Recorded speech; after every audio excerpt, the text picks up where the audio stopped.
Drama के start में हम हमारी हीरोइन ए रिया को देखते हैं जो चेयर पर बैठे हुए खुद से कहती है कि मेरी एज 23 ईयर्स है और मैं बहुत हेल्दी हूँ, लेकिन मेरे ऊपर मेरे डैड के हॉस्पिटल बिल का बहुत बड़ा लोन है। ये कहकर वो चिल्लाकर कहती है कि हे भगवान, कोई तो रास्ता दो मुझे अमीर बनने का, मुझे डैड का इलाज करवाना है। तभी रिया की नजर घर के बाहर लगे एडवर्टाइजमेंट बोर्ड पर जाती है, जहाँ पर वो देखती है कि सिटी के सबसे रिच फैमिली फू फैमिली को अपने हायर के लिए वाइफ की जरूरत है जो फू फैमिली के वंश को आगे बढ़ा सके, जिसके लिए उन्हें 20 से 25 साल के बीच की एक हेल्दी लड़की की जरूरत है। तभी रिया देखती है कि लड़की के जन्म पर 20 मिलियन और वही लड़के के जन्म पर 30 मिलियन का इनाम है, जो देखकर वो खुशी से पागल हो जाती है और कहती कि मुझे एक ज्योतिष ने कहा था कि मेरी किस्मत में बहुत सारे बच्चे हैं और हेल्दी तो मैं हूँ ही। ये सोचकर वो खुशी से नाचते हुए खुद को मिलेनियर के तौर पर इमेजिन करने लग जाती है और फिर दिए हुए नंबर पर कॉल कर देती है। नेक्स्ट सीन में वो सीधे फू फैमिली के घर जाती है, जहाँ पर इतने बड़े और लग्जरियस घर को देखकर उसके तो होश उड़ जाते हैं। तभी वो फू फैमिली के बटलर वांग के पास जाकर कहती है कि मुझे कंपटीशन के लिए रजिस्ट्रेशन करना है। बटलर वांग उसे एक फाइल देते हैं और कहते हैं कि अगर आपको रजिस्ट्रेशन करना है तो इसके लिए पहले आपको इस एड्रेस पर जाकर एक फिजिकल एग्जामिनेशन कंप्लीट करना होगा, उसके बाद ही आप आगे बढ़ पाएंगे। रिया कहती कि ये तो बहुत आसान है। ये बोलकर वो चली जाती है और वांग सोचता है कि ये तो तुम्हें जल्दी पता चल जाएगा। जिसके बाद रिया एड्रेस पर जाकर देखती है कि वो एक मिलिट्री कैंप है जहाँ पर सभी मिलिट्री की ट्रेनिंग कर रहे हैं, जो देखकर वो हैरान हो जाती है और कहती कि एग्जामिनेशन यहाँ होगा। तभी रिया देखती कि और भी लड़कियां वहाँ कॉम्पिटिशन के लिए आई है, जिन्हें देखकर वो खुश हो जाती है। तभी उनमें से एक लड़की दूसरी लड़की से कहती है कि मैं लिन यानतिंग हूँ, लिन फैमिली की बेटी, तुम कौन हो? वो लड़की कहती है कि मैं वांग सी हूँ। और तभी एक और लड़की आकर कहती है कि मैं जाओ सोई हूँ, मेरी जाओ फैमिली की हायर। तभी रिया भी वहाँ पर आती है और उन सभी को हेलो करके कहती है कि मैं ये रिया हूँ। जो सुनकर यानतिंग कहती है कि ये कौन सी फैमिली है, मैंने इनके बारे में कभी नहीं सुना। जो सुनकर सीओ और जाओ भी उसका मजाक उड़ाते हैं, लेकिन रिया कहती कि तो क्या हुआ, ये फिजिकल टेस्ट है और मैं बहुत ज़्यादा हेल्दी हूँ। तभी सीओ रिया के पास आती है और कहती कि क्या तुम मिस्टर फू के लेवल की भी हो? रिया कहती कि मुझे नहीं पता, लेकिन मुझे इतना पता है कि मैं हेल्दी हूँ। ये सुनकर यातिंग कहती है कि फू फैमिली में शादी करने के लिए पैसे और कनेक्शन दोनों हाई होने चाहिए, इसलिए तुम सपने देखना बंद करो।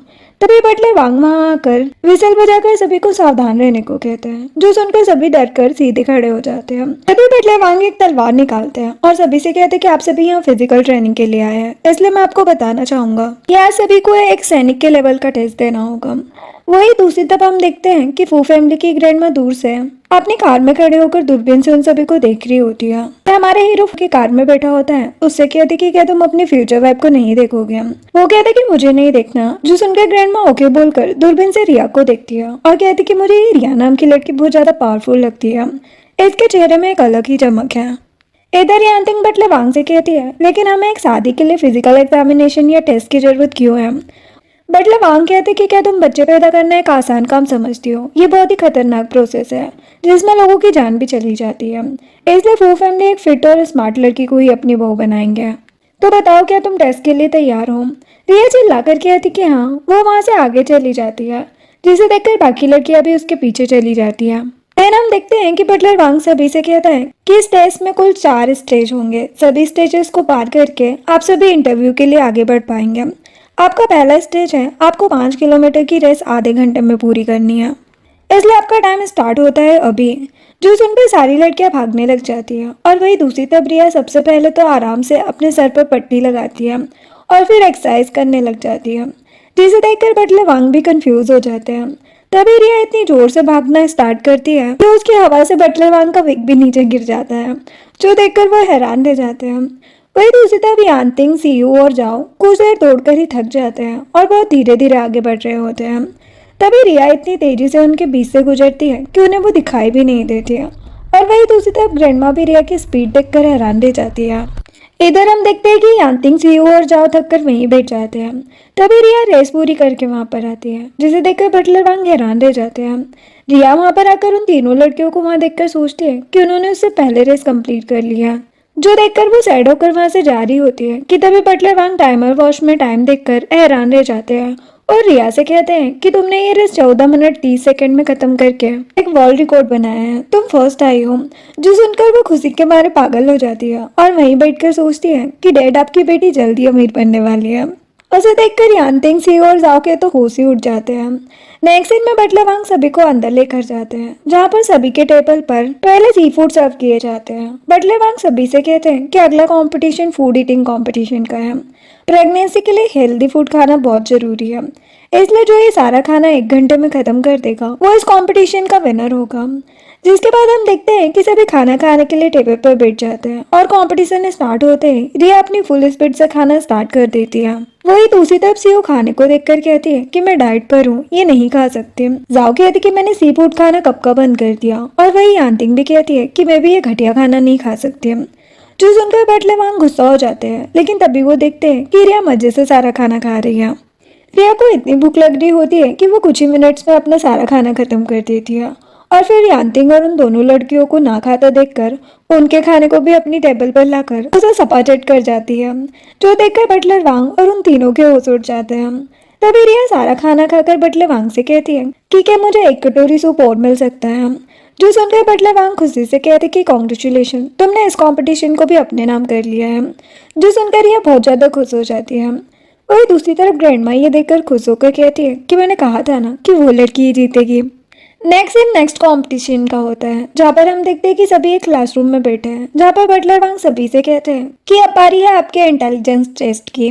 फू फैमिली की बहू बनने के लिए आप सभी का स्मार्ट होना बहुत जरूरी है, इसलिए अब आपको एक एंट्रेंस एग्जाम देना होगा, जो कि बिल्कुल फ्रांस और पेरिस के यूनिवर्सिटी के एंट्रेंस एग्जाम की तरह होगा। जो सुनकर यांतिंग रिया से कहती है कि तुम तो कभी अब्रोड गई भी नहीं होगी, तुम एग्जाम देकर क्या करोगी। सीयू कहती है कि यांतिंग, मैं और जाओ तीनों ने अब्रोड में पढ़ाई की है, इसलिए अभी भी मौका है, तुम पीछे हट सकती हो। रिया कहती कि बकवास बंद करो, मैंने कई बार सिविल सर्विस के एग्जाम दिए हैं, ये तो उससे भी आसान क्वेश्चन है। ये बोलकर रिया अपने सर पर फिर से पट्टी लगाती है और फिर फुल स्पीड में क्वेश्चन का आंसर लिखने लग जाती है। नेक्स्ट सीन में बटलर वांग एग्जाम खत्म होने के बाद सभी से कहते हैं कि अब मैं आप सभी के सामने रिजल्ट अनाउंस करने जा रहा हूँ। इस एग्जाम में सीयू ने 60 मार्क्स, यांतिंग ने 65 मार्क्स और वही जाओ ने 75 मार्क्स लाए हैं। जो सुनकर जाओ बहुत ज्यादा खुश हो जाती है, लेकिन तभी बटलर वांग कहते हैं लेकिन एक स्टूडेंट है जिसने 100 आउट ऑफ 100 मार्क्स लाए हैं।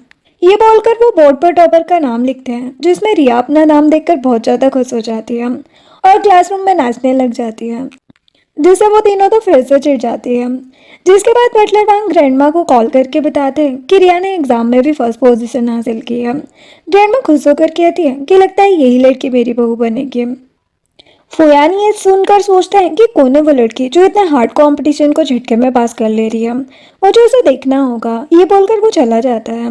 नेक्स्ट सीन में बटलर वांग उन सभी को नेक्स्ट लोकेशन पर लेकर जाते हैं, जहाँ पर वो देखते हैं कि डाइनिंग टेबल पर बहुत सारे बर्तन रखे हैं, जिसे देखकर बटलर वांग सभी से कहते हैं कि फोर्थ कंपटीशन में हम आपके फोकस और क्रिएटिविटी को टेस्ट करने वाले हैं, इसलिए आपको डिनर टेबल पर रखे हर एक बर्तन को वेस्टर्न स्टाइल में अरेंज करना होगा, और ध्यान रहे कि स्पून से लेकर वाइन के ग्लास तक सभी सही जगह पर होने चाहिए, वरना सब कुछ पहले की तरह वापस रख दिया जाएगा। अब सभी का समय स्टार्ट होता है।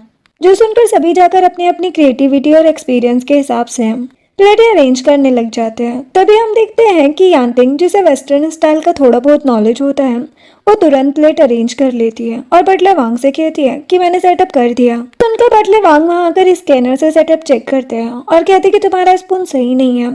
यांतिंग हैरान हो जाती है और बटलर वांग अपने असिस्टेंट को कहकर सभी के प्लेट पहले जैसे करने को बोल देते हैं। फिर हम देखते हैं कि रिया फिर से शुरुआत से एक एक चीज को ध्यान में रखकर प्लेट अरेंज कर रही होती है। तभी यान भी वहां पर आकर उसे देखकर सोचता है कि ये इतना सीरियस होकर काम क्यों कर रही है। तभी ग्रैंडमा वहां आती है और यान को देखकर खुश होकर सोचती है कि लगता है ये लड़का सच में उसके पैर में पड़ गया है। जिसके पास सीयू प्लेट अरेंज करके बटलर वांग को चेक करने को कहती है, और बटलर वांग जब सेटअप चेक करते हैं तो वो भी सही नहीं होता, जिसकी वजह से उसके असिस्टेंट फिर से सभी चीजों को पहले की तरह रख देते हैं और रिया की मेहनत फिर से बर्बाद हो जाती है।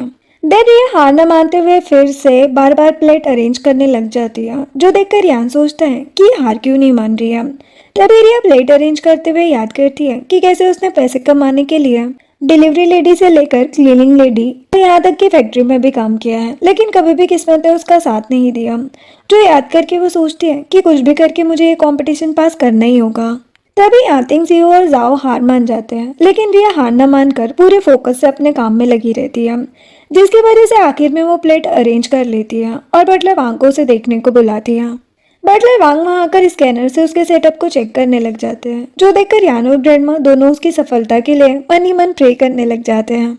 तभी बटले वांग हैरान होकर रिया से कहते हैं कि ये तो 100% परफेक्ट है, हर एक चीज उसकी जगह पर है। जो सुनकर रिया के साथ साथ ग्रैंडमा और यान भी खुश हो जाते हैं और वो तीनों लड़कियां गुस्से में वहां से चली जाती है। देन बटले वांग रिया से कहते हैं कि तुमने 4th स्टेज भी पार कर लिया है, अब तुम इंटरव्यू के लिए आगे जा सकती हो। रिया बटले वांग को थैंक्स कहकर नाचते हुए वहां से चली जाती है, जिसे देखकर यान भी खुश होकर चला जाता है और ग्रैंडमा भी खुशी से पागल हो जाती है। अब ग्रैंडमा बटले वांग के पास आती है और कहती कि जल्दी से जल्दी मेरी बहू के लिए एक बेस्ट और सबसे expensive postmortem caretaker hire करो, बल्कि एक काम करो, एक नहीं दो नैनी हायर करो, मेरी बहू को कोई भी प्रॉब्लम नहीं होनी चाहिए। बटले वांग कहते हैं कि जैसा आप कहें मिसेस वू। जो सुनकर ग्रैंडमा कहती है कि पिछले 8 जनरेशन से हमारी फैमिली में बस एक बेटा होते आ रहा है, मुझे पूरा विश्वास है ये लड़की हमारी फू फैमिली को इस मुसीबत से बाहर निकालेगी। नेक्स्ट दिन 3 दिनों बाद का होता है, जहाँ पर रिया अब घर में बैठकर नूडल्स खा रही होती है। तभी उसे बटले वांग का कॉल आता है, जो कहते कि ऑलरेडी फू आपसे मिलना चाहती है, उन्होंने 3 बजे आपको अपने मैंसन बुलाया है। तो सुनकर वो हैरान हो जाती है और फिर ओके कहकर खुशी से नाचने लग जाती है। नेक्स्ट दिन में 3 बजे रिया फू फैमिली के मैंसन आती है, जहाँ पर बटले वांग उसके लिए गेट ओपन करके उसका वेलकम करते हैं। रिया उनके मैंसन को देखकर बहुत ज्यादा हैरान हो जाती है। तभी बटले वांग रिया को पीछे से आवाज लगाते हैं और जैसे ही रिया पीछे मुड़ती है, वो देखती कि बटले वांग एक चाकू लेकर गुस्से में उसकी तरफ बढ़ रहे हैं, जो देखकर वो बहुत ज्यादा डर जाती है और चिल्लाने लगती है। लेकिन तभी बटले वांग उस चाकू से रिया के कपड़े से कचरा नीचे गिराते हैं और कहते कि डरो मत, मैं बस कचरा हटा रहा था। जो देखकर रिया शांत होकर उन्हें थैंक कहती है और बटले वांग उसे अपने पीछे आने को कहते हैं। जिसके बाद रिया ग्रैंडमा से मिलने जाती है, जहाँ पर ग्रैंडमा उसे कहती कि तो तुम हो रिया। रिया हाँ कहकर उन्हें ग्रीट करती है और उनके सामने बैठ जाती है। ग्रैंडमा कहती है कि हमारी फू फैमिली में 8 जनरेशन से सिर्फ इकलौती संतान ही होती आ रही है, इसलिए मुझे इस बात से फर्क नहीं पड़ता कि तुम या तुम्हारी फैमिली किस बैकग्राउंड से है। मुझे बस ये चाहिए कि तुम हेल्दी रहो और हमारी फू फैमिली के जनरेशन को आगे बढ़ाओ। क्या कहती कि ग्रैंडमा आप टेंशन मत लीजिए, मैं बहुत हेल्दी हूँ, मैं आपको पूरे 10 बच्चे दे सकती हूँ। ग्रैंडमा हंसते हुए बटले वांग को यान को नीचे बुलाने को कहती है और तब में यान भी वहां पर आ जाता है, जिसे देखकर रिया सोचती है कि तो ये है मेरा होने वाला हस्बैंड, ये तो कितना हैंडसम है। तभी यान वहां आकर रिया को मैरिज कॉन्ट्रैक्ट पेपर देता है और कहता है कि इसे अच्छे से पढ़ लो। जो सुनकर रिया कॉन्ट्रैक्ट पेपर लेकर उसे पढ़ती है, जहाँ लिखा होता है कि प्रेगनेंसी के बाद एडवांस में उसे 5 मिलियन दिए जाएंगे, तो बेटे के जन्म के बाद 30 मिलियन, वहीं बेटी के जन्म के बाद उसे 20 मिलियन दिए जाएंगे। जिसे पढ़कर रिया सोचती है कि इससे मैं आसानी से डेट की सर्जरी करवा सकती हूँ। तभी वो पढ़ती कि अगर उसे डिवोर्स लेना हो तो बच्चे होने के बाद डिवोर्स ले सकती है, इसके बदले उसे मानहानि के लिए और भी ज्यादा पैसे दिए जाएंगे। जो सुनकर रिया और भी ज्यादा खुश हो जाती है। तभी यान कहता है कि क्या तुम्हें कोई प्रॉब्लम है। रिया कहती कि नहीं और खुश होकर उस एग्रीमेंट पर साइन कर देती है। एंड ग्रैंडमा बटले वांग से कहती है कि तुम जल्द से जल्द इनके मैरिज सर्टिफिकेट रजिस्ट्रेशन की अरेंजमेंट करो। यान कहता है कि क्यों ना हम आज ही चले। जो सुनकर रिया कहती कि इतनी जल्दी। तभी बटले वांग कहते हैं कि हमें पहले अपॉइंटमेंट लेना होगा। जो सुनकर यान कहते कि ठीक है फिर कल चलते हैं। वहां से चला जाता है और ग्रैंडमा ये देखकर खुश हो जाती है। देन बटले वांग रिया से कहते हैं कि चलिए मैं आपको आपका रूम दिखा देता हूँ। रिया उसके साथ वहां से चली जाती है। देन बटलर रिया को उसके और यान के बेडरूम में लेकर जाता है और कहता है कि आज से ये आपका और यंग मास्टर का रूम है, अगर आपको किसी भी चीज की जरूरत हो तो आप सीधे मुझसे कह देना। जो सुनकर रिया पूरे रूम को देखती है और वहाँ ढेर सारी ज्वेलरीज और लड़कियों के एक्सपेंसिव प्रोडक्ट देखकर हैरान रह जाती है।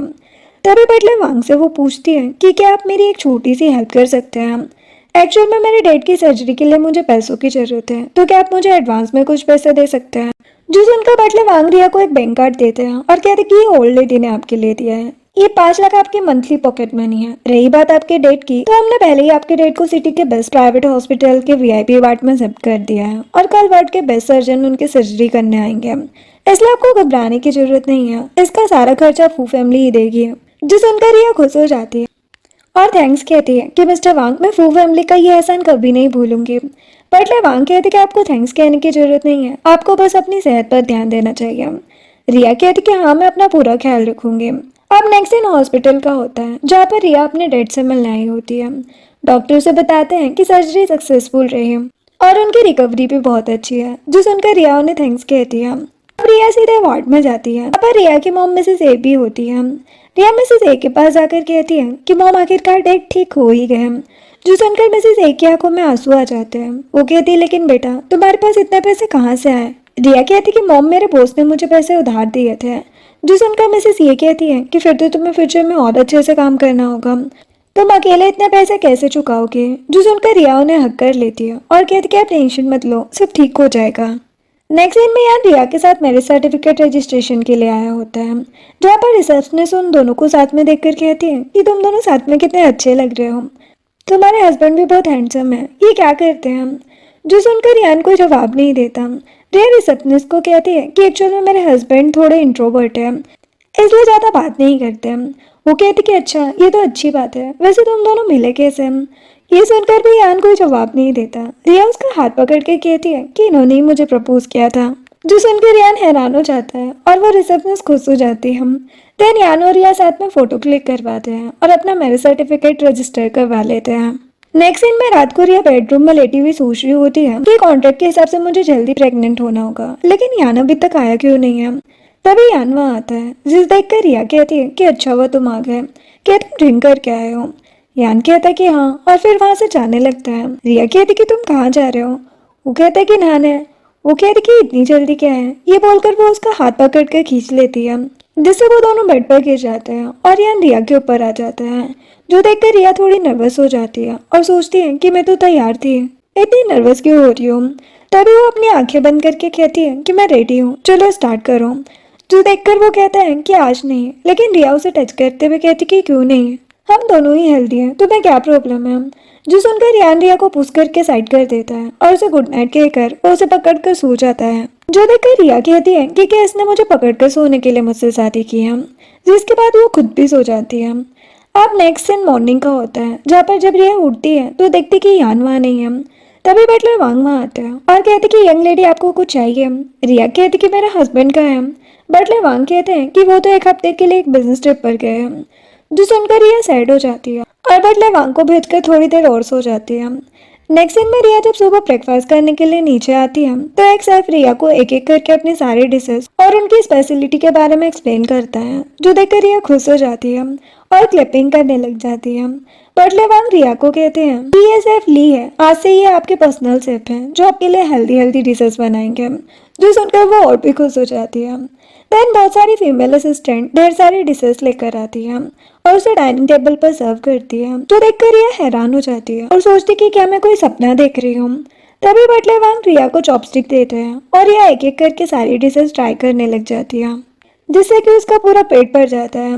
नेक्स्ट दिन में रिया जब बालकनी में बैठी होती है तभी बटलर वांग रिया के लिए कुछ फ्रूट्स और ड्रिंक लेकर आते हैं, तो वो ड्रिंक टेस्ट करती है और कहती कि ये बहुत टेस्टी है। तभी बटलर वांग ईयरफोन में किसी से बात करते हैं और कहते कि ठीक है, जिसके बाद वो रिया से कहते हैं कि यंग लेडी आपकी बॉडी और स्किन केयर स्पा का भी टाइम हो गया है, आप वहाँ जा सकती हैं।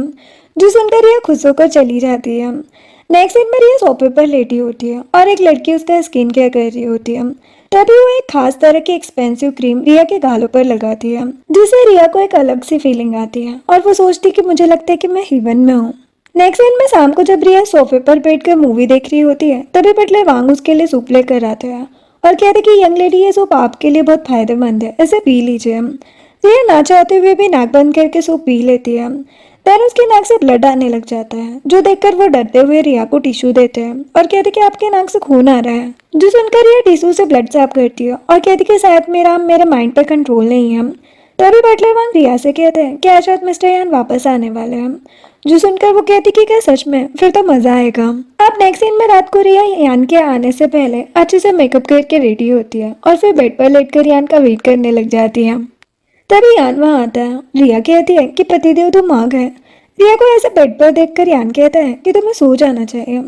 जो सुनकर रिया बैठ जाती है और कहती है लेकिन क्यों? यान कहता है क्योंकि मुझे कोई जल्दबाजी नहीं है, तुम्हें अभी आराम करना चाहिए। रिया कहती कि नहीं, मुझे आराम नहीं करना, तुम्हें पता है आज मेरे नाक से ब्लड निकला, मुझे अब और वेट नहीं करना। बोलकर वो सीधे बिल्ली की तरह यान के ऊपर कूद जाती है, जिसे यान जमीन पर और रिया उसके ऊपर गिर जाती है, जो देखकर यान काफी ज्यादा नर्वस हो जाता है और कहता है कि तुम क्या करने वाली हो। रिया यान को टच करती है और कहती कि बहुत कुछ। ये बोलकर उसे किस करने ही वाली होती है कि तभी यान उसे पीछे पुश कर देता है, जिससे वो बेड से टकरा जाती है और कहती कि तुमने मुझे इतनी जोर से क्यों मारा। ये देखकर यान डर कर कहता कि सॉरी, मैंने जानबूझ के नहीं किया, क्या तुम्हें चोट लग गई? तभी रिया हंसते हुए कहती है कि मैं तो मजाक कर रही हूँ। जो देखकर यान नाराज हो जाता है। तभी रिया उससे कहती है कि क्या सच में तुम मुझसे प्यार नहीं करते? यान कहते कि नहीं, ऐसी बात नहीं है। रिया कहती कि तो फिर चलो जल्दी से मुझे किस करो। ये बोलकर रिया अपने लिप्स आगे कर देती है, जो देखकर यान कहता है कि क्या तुम सच में रेडी हो। रिया कहती कि हाँ, जो सुनकर यान रिया को किस करने लग जाता है और रिया सोचती कि फाइनली मेरा मिशन सक्सेसफुल हुआ। देन वो दोनों बेड पर जाकर ब्लैंकेट के अंदर जाते हैं और नाइट स्पेंड करते हैं। नेक्स्ट सीन में सुबह सुबह जब यान ब्रेकफास्ट कर रहा होता है तब रिया वहां पर आती है और उसे टच करने लग जाती है, जो देखकर बटले वांग हैरान रह जाते हैं और यान रिया के हाथ को पुश कर देता है। तभी रिया यान को पकड़कर उसे किस करने लग जाती है, जो देखकर यान कहता है कि बटले वांग यही है, तुम क्या कर रही हो। जो सुनकर रिया बटले वांग को इशारा करती है तो बटले वांग कहते कि मुझे बाल धोना है, ये बोलकर चले जाते हैं और रिया यान को चेयर से नीचे खींचकर वहीं उसके साथ रोमांस करने लग जाती है। जिसके बाद यान जब ऑफिस में होता है तो रिया वहां पर आती है, जिसे देखकर यान डर कर कहता है कि अभी कुछ मत करना, मैं काम कर रहा हूँ। लेकिन रिया तो रिया है, वो जबरदस्ती यान के कपड़े उतारने की कोशिश करने लग जाती है और यान उसे रोकने लग जाता है। तभी यान का असिस्टेंट वहां आता है और ये सब देखकर वापस भाग जाता है, जिसे देखकर यान उसे रुकने को कहता है, लेकिन रिया जबरदस्ती उसके साथ इंटीमेट हो जाती है। नेक्स्ट सीन में रात को जब सभी मिलकर डिनर कर रहे होते हैं तब यान रिया के डर से खाने की टेबल से उठ ही नहीं रहा होता है, जो देखकर रिया कहती है कि अगर तुम्हारा पेट भर गया हो तो चलो ऊपर चलते हैं। यान कहता कि नहीं, मेरा पेट नहीं भरा। रिया कहती कि चलो भी, अब खाना पचाने का टाइम हो गया है। जो सुनकर यान डर के हमारे ग्रैंडमा से कहता है कि ग्रैंडमा आपको काम था ना, लेकिन ग्रैंडमा ये सुनकर जानबूझकर कॉल पर बात करने का नाटक करती है और बटला वांग को वहां से लेकर चली जाती है, जिन्हें देखकर यान उन्हें रोकने की कोशिश करता है, लेकिन रिया उसे घसीटकर वहां से लेकर चली जाती है। नेक्स्ट दिन में सुबह सुबह यान थके हुए छुपते हुए घर से बाहर आता है, लेकिन रिया वहां भी उसे मिल जाती है, जिसे देखकर वो भागने की कोशिश करता है, लेकिन रिया उसके पास आकर कहती है कि तुम कहाँ जा रहे हो, मैं तुम्हारी हेल्प करती हूँ। यान कहता है कि इसकी जरूरत नहीं है। तभी यान बटले वांग को देखकर कहता है कि मिस्टर वांग, आप रिया के लिए कुछ नेसेसरी कोर्सेज के अरेंजमेंट क्यों नहीं कर देते। बटले वांग कहते कि क्या आप पियानो, कुकिंग और गार्डनिंग जैसे कोर्सेज की बात कर रहे हैं। यान बटले वांग को इस सारे में परफेक्ट कहता है और वहां से चला जाता है, जिसे देखकर रिया कहती है कि क्या मुझे सच में ये कोर्स करना होगा। बटले वांग कहते कि हाँ, आप चाहे तो साओ के पोस्टमार्टम केयर टेकर बन सकती हैं। जो सुनकर रिया हैरान होकर कहती कि क्या, लेकिन मुझे कोई प्रैक्टिकल कोर्स करना है। एक काम करो, मेरे लिए ट्रक चलाने के लाइसेंस की अरेंजमेंट करो और हाँ, मेरे लिए एक पर्सनल हैकर भी हायर करो। इन सब चीजों के बाद मैं साओ की पोस्टमार्टम केयर टेकर बनने के बारे में सोचूंगी। बटले वांग कहते कि जैसा आप कहे यंग लेडी। नेक्स्ट सीन में रिया सड़क पर बुलडोजर मशीन चला रही होती है और सोचती कि इसमें तो बहुत मजा आ रहा है, अगर फ्यूचर में मुझे पैसों की कमी पड़ी तो मैं ये मशीन चलाकर पैसे कमा सकती हूँ। देन वो एक ट्रक चलाती है और कहती कि ट्रक ड्राइवर का काम भी बुरा नहीं है, इसमें भी बहुत मजा आ रहा है। जिसके बाद हम देखते हैं कि घर में एक हैकर रिया को हैकिंग की क्लासेस दे रहा है, जिसे देखकर रिया सोचती है कि अगर फ्यूचर में मेरे हस्बैंड ने मुझे धोखा दिया तो मैं उसको फोन हैक कर लूंगी। नेक्स्ट दिन में रिया अपने कोर्स के सर्टिफिकेट लेकर यान के पास जाती है और उसे वो सर्टिफिकेट दिखाकर कहती कि ये देखो, ये मेरे ट्रक चलाने से लेकर हैकिंग तक के बेसिक सर्टिफिकेट है, ये अच्छी बात है ना।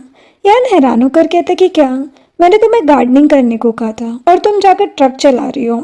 रिया कहती कि हाँ, हमें इसे सेलिब्रेट करना चाहिए ना। ये बोलकर यान को सोफे पर पुश कर देती है और उसे किस करने लग जाती है और यान उसे रोक भी नहीं पाता है। नेक्स्ट दिन में सुबह सुबह रिया प्रेगनेंसी टेस्ट कर रही होती है और ये प्रे कर रही होती है कि कास्ट टेस्ट पॉजिटिव आए और मुझे 5 मिलियन मिल जाए। तभी वो प्रेगनेंसी टेस्ट किट चेक करती है और देखती है कि रिजल्ट पॉजिटिव आया है, जो देखकर तो वो खुशी से नाचने लग जाती है और कहती कि मुझे 5 मिलियन मिलने वाले हैं।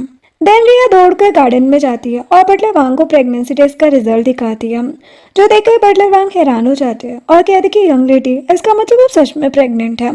रिया कहती कि हाँ, लेकिन मैं कंफर्म नहीं हूँ, मुझे हॉस्पिटल जाना होगा। मिस्टर वांग कहते कि क्यों नहीं, हम अभी चले। ये बोलकर वो एक्साइटेड होकर तुरंत रिया को वहां से लेकर चले जाते हैं। नेक्स्ट दिन में रिया हॉस्पिटल में होती है, जहाँ पर डॉक्टर अल्ट्रासाउंड करके बताते हैं कि मिसेस फू आप 3 बच्चों से प्रेग्नेंट है। जो सुनकर रिया और बटलर वांग के होश उड़ जाते हैं और रिया हैरान होकर बटलर वांग से कहती है कि मिस्टर वांग, क्या मैं कोई सपना देख रही हूँ। बटलर वांग कहते कि नहीं यंग लेडी, ये सच है।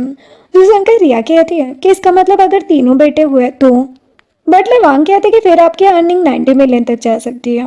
जो सुनकर रिया खुशी से पागल हो जाती है और बटलर वांग को पैसों का अरेंजमेंट करने को कह देती है। जो सुनकर मिस्टर वांग खुशी से वहां से चले जाते हैं और रिया खुद से कहती है कि अब मैं जल्दी मिलियनर बनने वाली हूँ। नेक्स्ट दिन में यान जब ऑफिस में ऑनलाइन मीटिंग कर रहा होता है तभी उसे बटलर वांग का कॉल आता है, जो उसे बताता है कि आपकी वाइफ प्रेग्नेंट है, आप 3 बच्चों के बाप बनने वाले हैं। जो सुनकर यान खुश होकर कहता है कि जल्दी से हेलीकॉप्टर भेजो, मैं अभी आता हूँ। ये बोलकर वो अपने सारे क्लाइंट को बताता है कि मैं डेड बनने वाला हूँ। वो सभी भी खुश हो जाते हैं और यान हेलीकॉप्टर से घर के लिए निकल जाते हैं। वही दूसरी तरफ जब ग्रैंडमा घर में पूजा कर रही होती है तब उन्हें भी बटले वांग का कॉल आता है जो उन्हें सारी बात बताता है, जो सुनकर ग्रैंडमा भी बहुत ज्यादा खुश हो जाती है और बटले वांग को रिया की सिक्योरिटी बढ़ाने को बोल देती है। नेक्स्ट सीन हॉस्पिटल का होता है जहाँ पर हम देखते हैं कि यानतिंग, सीयू और जाओ तीनों ही कॉस्मेटिक सर्जरी के लिए हॉस्पिटल आए होते हैं, जो कि बात करते हुए वापस जा रहे होते हैं। लेकिन तभी वो रिया को डॉक्टर से बात करते हुए देखकर छिपकर उसकी बातें सुनने लग जाते हैं, जो सुनकर यानतिंग कहती है कि क्या रिया प्रेग्नेंट है, लेकिन अभी अभी तो इसकी शादी हुई थी, कहीं इसका बच्चा नाजायज तो नहीं। जाओ कहती है कि हमें ये सच सामने लाना ही होगा, इससे फू फैमिली हमसे इम्प्रेस हो जाएगी। इधर बटले वांग रिया को कहते हैं कि मुझे फाइनेंशियल डिपार्टमेंट में कुछ काम है, मैं अभी आता हूँ, आप यहीं रुकना। तो वो हाँ कहती है। जिसके बाद रिया जब हॉस्पिटल में अकेले होती है तभी यानतिंग, सीयू और जाओ आते हैं, जिन्हें देखकर रिया कहती है कि तुम लोग यहाँ क्या कर रहे हो। ये बोलकर रिया उन्हें इग्नोर करके जा रही होती है, लेकिन तभी वो लोग उसे किडनैप कर लेते हैं। जिसके बाद रिया को उन तीनों ने रस्सी से एक चेयर पर बांध दिया होता है और तीनों उसके सामने खड़ी होती है। तभी रिया को होश आता है। वो कहती कि तुम्हारी हिम्मत कैसे हुई मुझे किडनैप करने की। तभी वो तीनों मोबाइल कैमरा रिया की तरफ करते हैं और रिया से कहते हैं कि सच सच बताओ, तुम्हारा ये बच्चा नाजायज है ना। रिया कहती कि तुम क्या बकवास कर रहे हो, क्या तुम्हें फू फैमिली से डर नहीं लगता। यानतिंग कहती कि हम क्यों डर रहे हैं, तो तुम्हारा सच सामने लाने में उनकी हेल्प कर रहे हैं। तभी जाओ मोबाइल में लाइव स्ट्रीम स्टार्ट करती है और यानतिंग रिया के पास आकर कहती है कि अब फू फैमिली के साथ साथ पूरी दुनिया तुम्हारा असली चेहरा देखेगी, चलो अब चुपचाप सबको सच बताओ। ये देखकर रिया लाइव स्ट्रीम में शर्माते हुए कहती है कि ठीक है मैं पूरा सच बताती हूँ। ये बोलकर वो लाइव स्ट्रीम में उसके और यान की लास्ट नाइट की रोमांस स्टोरी सुनाने लग जाती है, जो सुनकर यानतिंग, सीयू और जाओ भी नर्वस हो जाते हैं और उन्हें गर्मी लगने लग जाती है। तभी लास्ट में रिया कहती है कि और इस तरह से मैं 3 बच्चों की माँ बनने वाली हूँ। ये सुनकर वो तीनों कुछ ज्यादा ही नर्वस हो जाते हैं और सीयू के नाक से तो खून आने लग जाता है, जिसकी वजह से वो तीनों वहां से बाहर चले जाते हैं। देन रिया उन तीनों के बाहर जाने का फायदा उठाकर अपनी स्लीव से अपना फोन निकालती है और अपने हैकिंग सिस्टम को ऑन करके अपनी लोकेशन गार्ड को भेज देती है। तभी वो तीनों फिर से अंदर आते हैं और जब रिया से कहते हैं कि तुम्हारी हिम्मत कैसे हुई लाइव स्ट्रीम में झूठ बोलने की, अभी के अभी सभी से माफी मांग कर कहो कि ये सब झूठ है। जो सुनकर रिया कहती कि ठीक है मेरे पास आओ, मैं तुम्हें सब कुछ बता दूंगी। वो तीनों रिया के पास आते हैं। तभी रिया अचानक से अपनी रस्सी तोड़कर खड़े हो जाती है और यानतिंग के चिन पर, सीयू के नाक पर और जाओ के गालों पर एक एक मुक्का लगाती है, जिसकी वजह से उनकी सर्जरी और भी ज्यादा बिगड़ जाती है और वो दर्द से रोने लग जाते हैं। तभी रिया मौके का फायदा उठाकर वहां से बाहर चली जाती है और वो तीनों रिया का पीछा करने लग जाती है। जिसके बाद ये भागते भागते बाहर जाती है और देखती है कि बाहर एक बुलडोजर मशीन खड़ी है। वो खुश होकर उसमें बैठ जाती है। तभी वो तीनों भागते हुए वहां पर आती है। ये अपनी अभी अभी सीखी हुई स्किल का यूज करके उन्हें बुलडोजर मशीन से डराने लग जाती है, जिसे देखकर वो तीनों दुम दबाकर वहां से भाग जाते हैं। देन रिया नीचे उतरकर देखती है कि आगे एक ट्रक भी खड़ी हुई है, जिसे देखकर वो उसके अंदर जाकर बैठ जाती है और कहती कि आखिरकार वो सारे कोर्स मेरे काम आ ही गए। तभी उसे यान का कॉल आता है। रिया कॉल रिसीव करके कहती कि मैं ठीक हूँ, मैं बच के भाग गई हूँ। यान कहते कि ठीक है मैं तुम्हारे लिए हेलीकॉप्टर भेज रहा हूँ। देन रिया ट्रक ड्राइव करते हुए उस एरिया के बाहर आती है। तभी रास्ते में यान के घाट सज जाते हैं। रिया देखती है कि यान भी हेलीकॉप्टर में उसका वेट कर रहा है। तभी रिया नीचे आती है और यान भागकर उसके पास आकर कहता है कि तुम ठीक तो हो ना। वो कहती कि हाँ, और बच्चे भी ठीक है। उन तीनों लड़कियों ने मुझे किडनैप किया और मुझे फोर्स किया मैं ये एक्सेप्ट करूँ कि ये बच्चा नाजायज है। यान कहता है कि तुम टेंशन मत लो, मैं उन्हें इसकी सजा दिलाकर रहूंगा। रिया कहती कि हाँ, जिसके बाद यान उसे हेलीकॉप्टर से लेकर चला जाता है।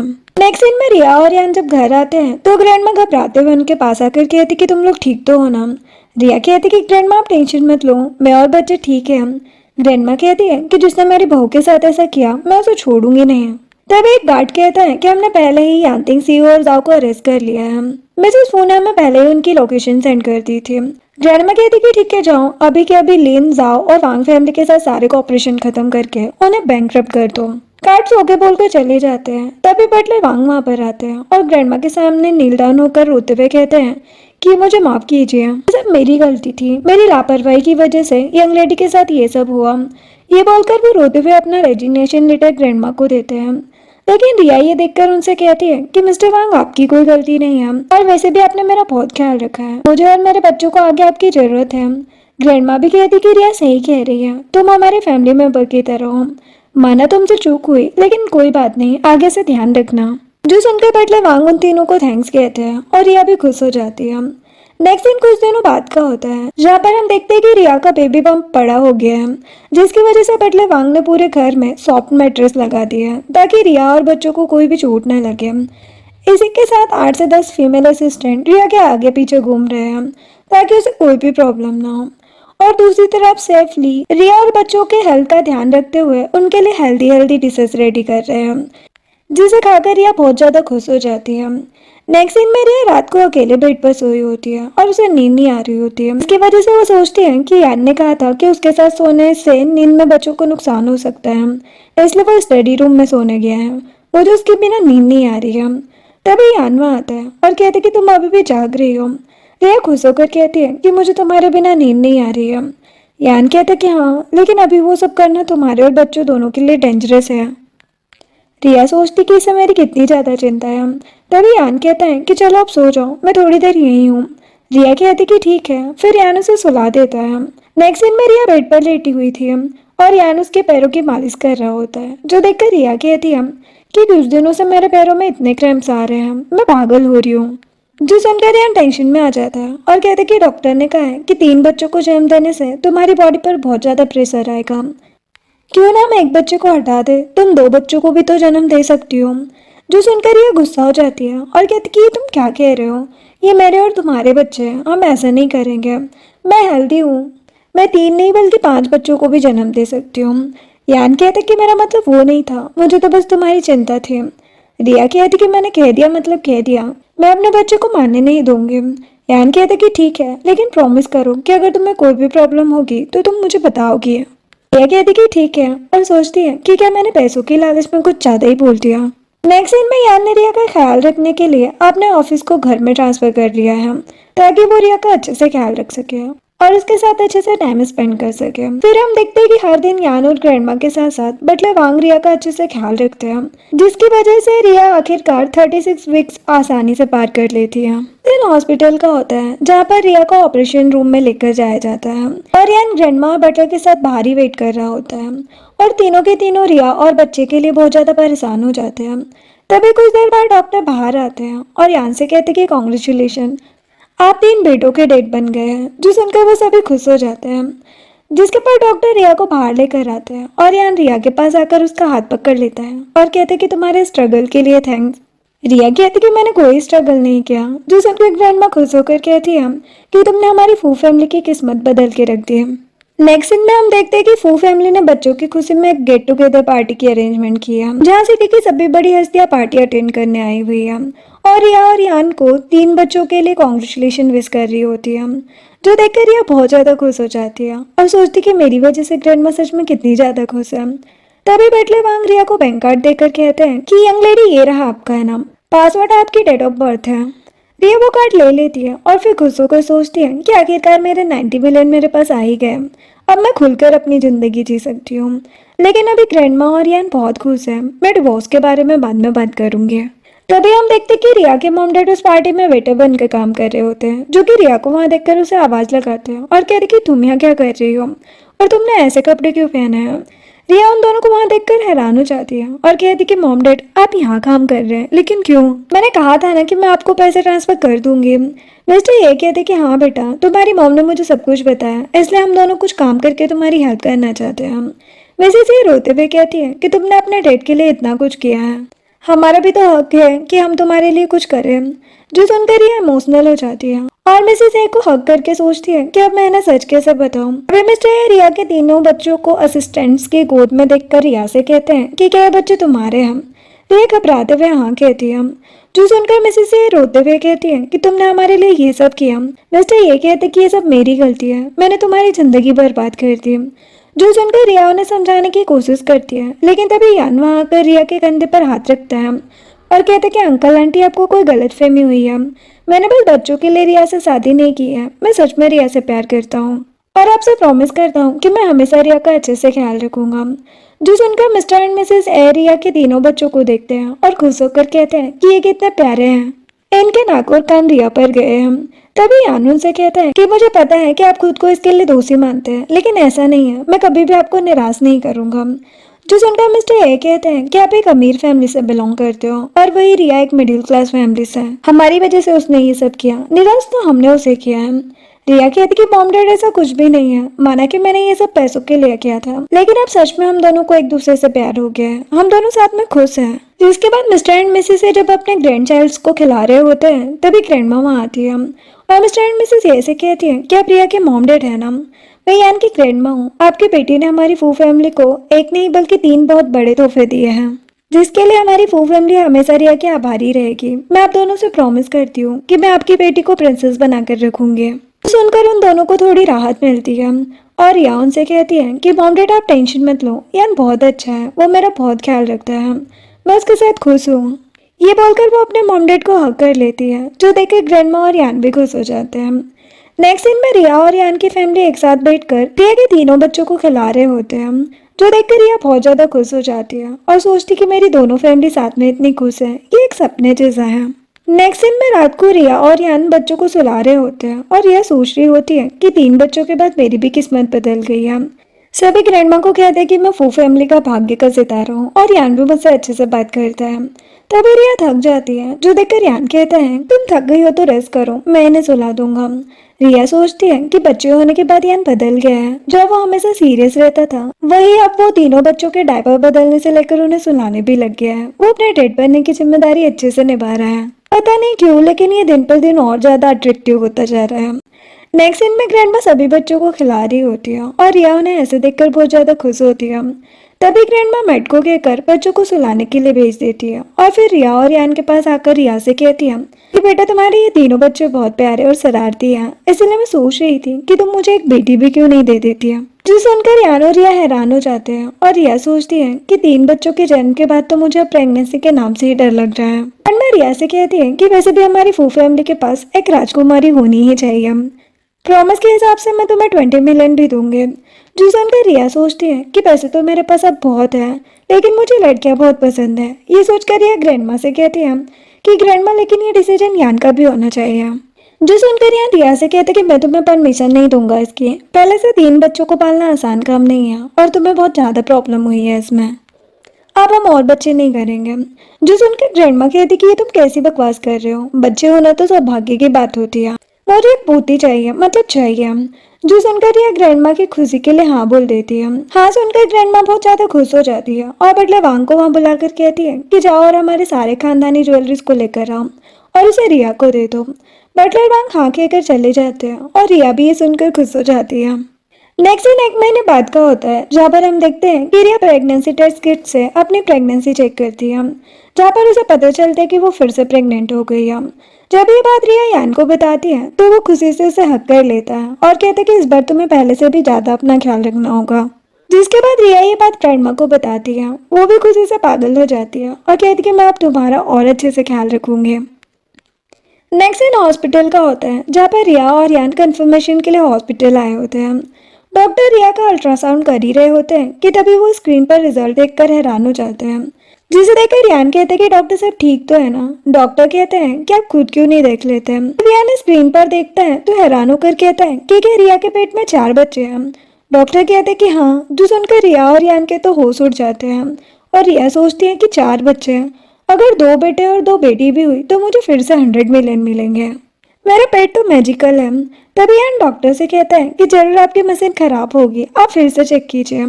डॉक्टर कहते कि मैंने अच्छे से जांच की है, पेट में 4 बच्चे ही हैं। जो सुनकर यान हैरान होकर बैठ जाता है और रिया कहती कि तुम टेंशन मत लो, पिछली बार से बस एक तो ज्यादा है, मैं हैंडल कर लूंगी। नेक्स्ट दिन में यान और रिया जब हॉस्पिटल से वापस आते हैं तो ग्रैंडमा दौड़कर उनके पास आती है और कहती कि डॉक्टर ने क्या कहा, वो एक राजकुमारी है। जो सुनकर रिया नर्वस होकर कहती है कि ग्रैंडमा अभी हमें ये तो नहीं पता, लेकिन इस बार बच्चों की संख्या हमारी सोच से अलग है, मेरे पेट में 1 नहीं बल्कि 4 बच्चे हैं। जो सुनकर ग्रैंडमा हैरान रह जाती है और कहती कि 4 बच्चे हैं। ये बोलकर वो चक्कर खाकर सोफे पर गिर जाती है, जो देखकर यान, रिया और बटलर वांग बुरी तरह डर जाते हैं। तभी ग्रैंडमा कहती है कि ये फू फैमिली के साथ क्या हो रहा है, 4 बच्चे एक साथ कैसे हो सकते हैं।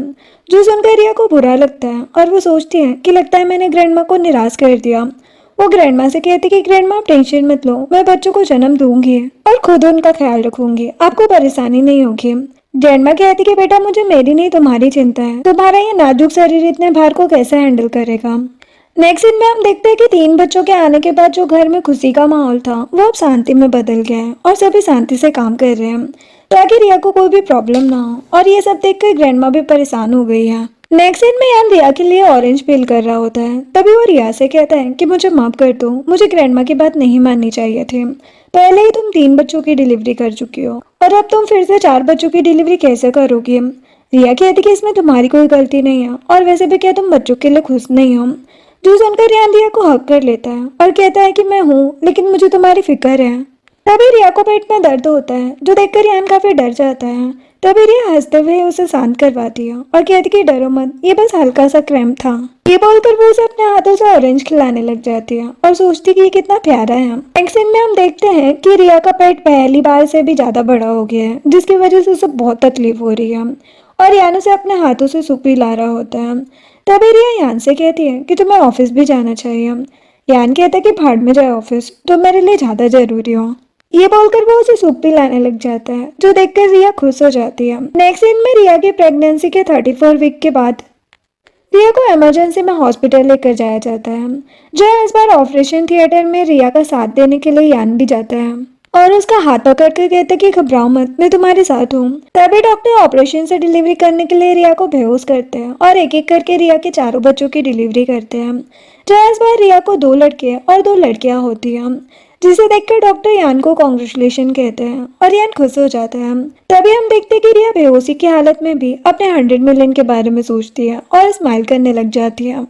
नेक्स्ट दिन कुछ दिनों बाद का होता है जहाँ पर रिया के सारे बच्चे इधर उधर भाग रहे हैं। यान और बटले वांग उन्हें खिला रहे होते हैं। तभी रिया बताती है कि हमारा घर अब किंडरगार्टन बन गया है, चारों तरफ अब शोर है, जिसकी वजह से ग्रैंडमा ये कहकर अपने ओल्ड हाउस चली गई है कि उन्हें हार्ट की प्रॉब्लम है, तो वो इतना शोर नहीं सह सकती। लेकिन उन्हें बच्चों से बहुत प्यार है, वो रोज मुझे कॉल करके उनका हालचाल पूछती है। रही बात यान की, तो मेरा डेयरिंग सीईओ तो अब अपने बच्चों का सुपर हीरो बन गया है, जिसका पूरा टाइम उनके डायपर चेंज करने में ही चला जाता है।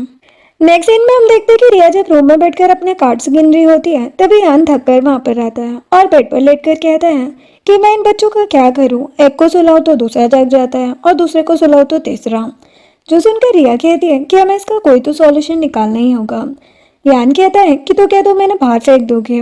रिया कहती कि नहीं, अब जब हमारा घर एक किंडरगार्टन बन गया है तो अब समय आ गया है कि हम बच्चों के लिए प्रॉपर स्केड्यूल बनाएं और इसके लिए मुझे उस किंडरगार्टन का प्रिंसिपल बनना होगा। जो सुनकर यान रिया की बाहों में सो जाता है और कहते हैं कि जो करना है करो। इस सीन में हम देखते हैं कि रिया घर के सारे असिस्टेंट्स और बटलर वांग को एक साथ सामने बिठाकर व्हाइट बोर्ड में उन्हें पूरा प्लान बताती है और कहती है कि आज से हर एक असिस्टेंट अलग अलग बच्चे की जिम्मेदारी लेगा और आज से उनके उठने, खाने, खेलने और एजुकेशन से लेकर सोने तक का पूरा टाइम फिक्स होगा और उसकी जिम्मेदारी उस बच्चे के असिस्टेंट की होगी और जो ये जिम्मेदारी नहीं लेगा उसे सजा मिलेगी।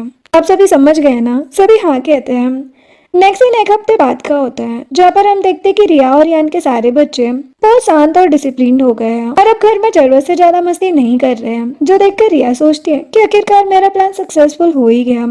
तभी यान दौड़कर वहां आता है और रिया को पीछे से पकड़कर कहता है कि तुमने तो कमाल कर दिया, हमारा घर फिर से इंसानों के घर की तरह बन गया। जो सुनकर रिया हंसने लग जाती है। तभी ग्रैंडमा भी वापस घर आती है और सभी बच्चों को शांति से बैठा देखकर हैरान होकर कहती है कि क्या ये सच में हमारा ही घर है। बटलर वहां कहते कि हाँ, ये सब यंग लेडी की वजह से हुआ है। जो सुनकर ग्रैंडमा रिया से कहती है कि तुम सच में कमाल की हो, तुमने ही इस घर को घर बनाया है। जो सुनकर रिया खुश हो जाती है और सोचती है कि आखिरकार मुझे ग्रैंडमा का प्यार वापस मिल ही गया। अब यान भी आराम से काम पर जा सकता है और रही बात मेरी, तो मैं तो अपने 200 मिलियन के साथ हाउसवाइफ बनकर ही खुश हूँ। नेक्स्ट दिन में रात को जब रिया और यान साथ सोए होते हैं तो रिया यान से कहती है कि बच्चों को शांत देखकर ग्रैंडमा घर वापस आ गई है, मैं बहुत खुश हूँ। यान कहता कि हाँ, आज मैंने भी ऑफिस में बहुत बड़े बड़े डील साइन किए हैं, क्यों ना हम इसे सेलिब्रेट करें।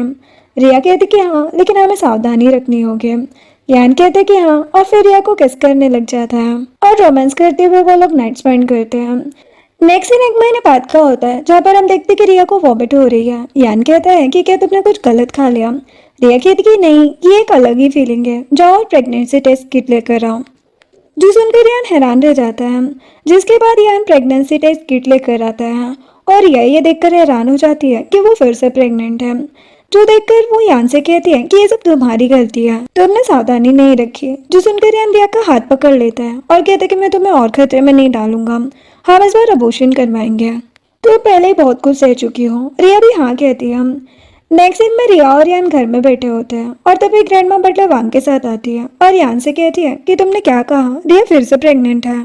ये बोलकर वो खुश हो जाती है और कहती है कि ये तो बहुत अच्छी बात है। तभी यान ग्रैंडमा से कहता है कि ग्रैंडमा ये अच्छी बात नहीं है, हमने अबॉर्शन करवाने का डिसीजन ले लिया है। ग्रैंडमा ये सुनकर गुस्से से कहती है कि तुम ये क्या बकवास कर रहे हो, वो फैमिली कभी भी किसी की जिंदगी नहीं लेती। यान कहते कि ग्रैंडमा मुझे पता है, लेकिन रिया के बारे में भी तो सोचिए, वो अब और सहन नहीं कर पाएगी। ग्रैंडमा कहती कि हमारे पास बहुत पैसा है, हम बेस्ट डॉक्टर से एडवाइस लेंगे, मैं तुम्हें माँ और बच्चे दोनों की सुरक्षा की गारंटी देती हूँ। ये बोलकर ग्रैंडमा यान पर गुस्सा करने लग जाती है और रिया सोचती है कि क्या मैं ग्रैंडमा के लिए बस बच्चे पैदा करने की मशीन हूँ। यान भी उनके सामने फंस सा गया है। तभी यान ग्रैंडमा से कहता है लेकिन ग्रैंडमा आपको बच्चे चाहिए या हमारी खुशी। जो सुनकर ग्रैंडमा रिया से कहती है कि तुम बताओ, तुम बच्चे को जन्म देना चाहती हो या नहीं। रिया हिम्मत दिखाकर कहती कि नहीं। जो सुनकर ग्रैंडमा उसके ऊपर छड़ी उठाती है, लेकिन यान उन्हें चिल्लाकर कहता है कि अगर आपने रिया पर हाथ उठाया तो मैं उसे और बच्चों को लेकर हमेशा के लिए यहाँ से चला जाऊंगा और फिर कभी भी फू फैमिली में वापस कदम नहीं रखूंगा। जो सुनकर ग्रैंडमा गुस्से में यान से कहती है कि लगता है तुम दोनों कुछ ज्यादा ही बड़े हो गए हो, तभी मुझसे जुबान लड़ा रहे हो, जाओ जो मन में आए वो करो। ये बोलकर वो गुस्से में बटलर वांग के साथ चली जाती है। ये देखकर ये यान से कहती है कि क्या हमने सच में कुछ ज्यादा बोल दिया। यान कहता कि नहीं, तुम मेरी वाइफ हो, कोई बच्चे पैदा करने की मशीन नहीं, तुमने जो किया वो सही था। जो सुनकर ये ग्रैंडमा के लिए थोड़ी सैड हो जाती है। नेक्स्ट सीन में कुछ दिनों बाद रिया और यान हिम्मत करके अबॉर्शन के लिए हॉस्पिटल आते हैं, जहाँ पर वो सर्जरी के लिए जा ही रहे होते हैं। लेकिन तभी रिया को बटलर वांग का कॉल आता है, जो रोते हुए रिया से कहते हैं कि ग्रैंडमा हॉस्पिटल में, हम उन्हें नहीं बचा पाएंगे। जो सुनकर रिया के तो होश उड़ जाते हैं। वो दोनों तुरंत ही ग्रैंडमा के वार्ड में आते हैं, जहाँ पर यान ग्रैंडमा को हॉस्पिटल बेड पर बेहोश देखकर उनके पास आता है और डॉक्टर से कहते कि इन्हें क्या हुआ।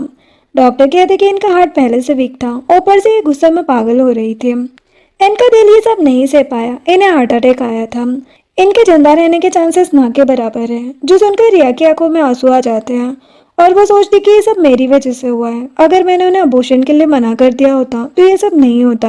ये बोलकर वो डॉक्टर से कहती कि आपको जितने पैसे लगे ले लीजिए, लेकिन प्लीज ग्रैंडमा को बचा लीजिए। डॉक्टर कहते कि ये इम्पॉसिबल है। तभी बटलर वांग रिया को छोटे बच्चे के जूते देते हैं और कहते कि ग्रैंडमा कोमा में जाने से पहले इसे ही देखती रहती थी। रिया वो जूते ले लेती है, जो देखकर वो फूट फूट कर रोने लग जाती है। फिर वो ग्रैंडमा के पास जाकर बैठती है और उनका हाथ पकड़ कर कहती है कि ग्रैंडमा मुझे माफ कर दीजिए, आप चाहती थी ना कि मैं बच्चे को जन्म दूं, मैं प्रॉमिस करती हूँ कि मैं बच्चे को जन्म दूंगी, प्लीज आप वापस आ जाइए। जो सुनकर ग्रैंडमा की फिंगर्स में कुछ मूवमेंट होती है, तभी उनके हार्ट बीट में भी मूवमेंट आने लग जाती है, जो देखकर डॉक्टर के साथ सभी हैरान रह जाते हैं और डॉक्टर कहते हैं कि ये तो किसी मैजिक से कम नहीं है, ये जीना चाहती है, हम इन्हें बचा सकते हैं। जो सुनकर रिया और यान बहुत खुश हो जाते हैं और बटलर वांग भी खुशी के मारे रोने लग जाते हैं। एक सीन में रिया ने ग्रैंडमा के लिए अबॉर्शन करवाने के प्लान को कैंसिल कर दिया होता है और ये जानकर ग्रैंडमा की सेहत में भी सुधार होने लगा था। इसी तरह कई दिन बीत जाते हैं और रिया का पेट फिर से बलून की तरह फूल जाता है, जो देखकर ग्रैंडमा बहुत ज्यादा खुश हो जाती है। नेक्स्ट सीन में यान रिया को चेकअप के लिए हॉस्पिटल लेकर आता है, जहाँ डॉक्टर रिया का अल्ट्रासाउंड करके कहते कि कांग्रेचुलेशन, इस बार पेट में बस एक ही बच्चा है। जो सुनकर रिया और यान खुश हो जाते हैं और कहते कि फाइनली कुछ तो नॉर्मल हुआ। तभी डॉक्टर फू फिर से स्क्रीन पर देखते हैं और वहाँ उन्हें और भी कुछ नजर आता है, जिसे देखकर वो कहते हैं कि एक मिनट, यहाँ एक और है। ये सुनकर यान कहते कि क्या। डॉक्टर फिर डर की वजह से कहते हैं कि मेरी बात मानो तो आपको किसी और हॉस्पिटल में चेकअप करवाना चाहिए, शायद ये मशीन खराब है। यान कहता है कि बकवास बंद करो, सच सच बताओ कितने बच्चे हैं। डॉक्टर फू कहते कि 3। जो सुनकर यान और रिया के होश उड़ जाते हैं। नेक्स्ट सीन रिया की डिलीवरी के दिन का होता है, यहाँ पर हम देखते हैं कि एक नर्स डॉक्टर से कहती है कि तीनों लड़के हैं। जो सुनकर डॉक्टर कहते हैं कि माँ कैसी है, वो तो ठीक है ना। तभी रिया, जो कि चिल होकर कोल्ड ड्रिंक पी रही होती है, उन्हें आवाज लगाती है और कहती कि मैं बिल्कुल ठीक हूँ, आप काम कीजिए। के बाद ग्रैंडमा ऑटी के बाहर परेशान होकर इधर उधर टहल रही होती है। तभी डॉक्टर बाहर आते हैं और कहते हैं कि तीनों लड़के हुए हैं, आप बहुत लकी हैं। जो सुनकर ग्रैंडमा हैरान हो जाती है और रोते हुए कहती है कि हे भगवान, इतने बच्चों को कौन संभालेगा। नेक्स्ट दिन 5 साल बाद का होता है, जहाँ पर रिया और यान का घर अब बच्चों से भर गया है और सारे बच्चे ग्रैंडमा और यान के आगे पीछे भाग रहे हैं। जो देखकर ग्रैंडमा कहती है कि ये सारे नन्हे शैतान मुझे मार कर ही रहेंगे। तभी रिया उन सभी को साथ में इतना खुश देखकर कहती है कि ये सब एक सपने जैसा है, 10 बच्चे और इतनी अच्छी फैमिली। सच में मैं बहुत ज्यादा खुश हूँ। जिसके बाद रिया और यान बच्चों को खेलने देकर वहाँ से साइड में चले जाते हैं, जहाँ पर यान रिया से कहते हैं कि मुझे इतने प्यारे प्यारे बच्चे देने के लिए थैंक्स। मैं अपनी कंपनी के आधे शेयर्स तुम्हारे नाम कर रहा हूँ। रिया ये सुनकर हैरान होकर कहती, लेकिन क्यों? मेरे पास पहले से 200 मिलियन है, मुझे शेयर्स नहीं चाहिए। यान कहता कि तुम मेरी वाइफ हो और अब से जो मेरा है वो तुम्हारा है, इसलिए मैं ना नहीं सुनूंगा। रिया कहती कि ठीक है, जो सुनकर यान खुशी से उसे हक कर लेता है। फिर वो दोनों ग्रैंडमा के पास जाकर अपने शैतान बच्चों के साथ खेलने लग जाते हैं। और इसी के साथ ये ड्रामा एंड होता है। वीडियो पसंद आई हो तो लाइक एंड सब्सक्राइब करें। Thanks for watching.